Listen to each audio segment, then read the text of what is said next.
ராமநாதபுரத்தில் பிலிப்பைன்ஸ் நாட்டு பெண்ணுக்கும் தமிழ் பையனுக்கும் தமிழ் முறைப்படி திருமணம் நடைபெற்றது. ராமநாதபுரம் ஓம் சக்தி நகரைச் சேர்ந்தவர் தீபன் குமார். இவர் கத்தார் நாட்டில் உள்ள ஒரு தனியார் நிறுவனத்தில் ஹாஸ்பிட்டாலிட்டி அலுவலராக பணிபுரிந்து வந்தார். அதே நிறுவனத்தில் பிலிப்பைன்ஸ் நாட்டைச் சேர்ந்த அஃபா என்ற பெண்ணும் பணியாற்றி வந்துள்ளார். இருவருக்கும் இடையே காதல் மலர்ந்து கடந்த 5 வருடங்களாக காதலித்து வந்துள்ளனர். இந்நிலையில் இரு வீட்டாரின் சம்மதத்துடன் ராமநாதபுரத்தில் வைத்து தமிழ் முறைப்படி திருமணம் நடைபெற்றது.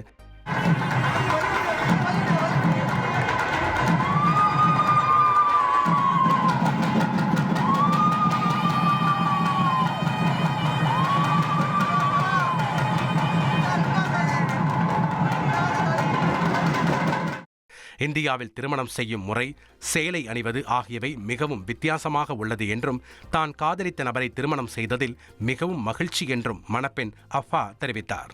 எங்கள் வீட்டில் அனைவரும் முற்போக்கு சிந்தனை கொண்டவர்கள் என்பதாலும், பிலிப்பைன்ஸ் நாட்டில் திருமணம் என்பது அவரவர் விருப்பம் என்பதாலும் இரு தரப்பிலும் பிரச்சனை ஏற்படவில்லை என மணமகன் தீபன் குமார் தெரிவித்தார்.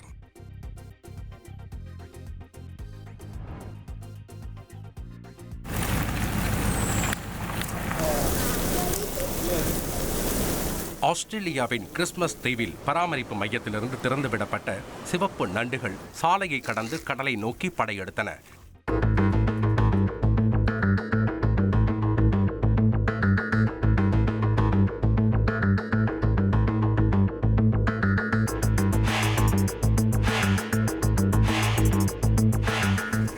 இனப்பெருக்கத்துக்காக சிவப்பு நிற நண்டுகளை பராமரிப்பு மைய ஊழியர்கள் திறந்துவிட்டனர். இதனால் ஆயிரக்கணக்கான நண்டுகள் சாலையை கடந்து கடலை நோக்கி சென்றன. முன்னதாக நண்டுகள் சாலையை ஆக்கிரமித்ததால் அவ்வழியாக சென்ற வாகனங்கள் ஆமை வேகத்தில் ஊர்ந்து சென்றன.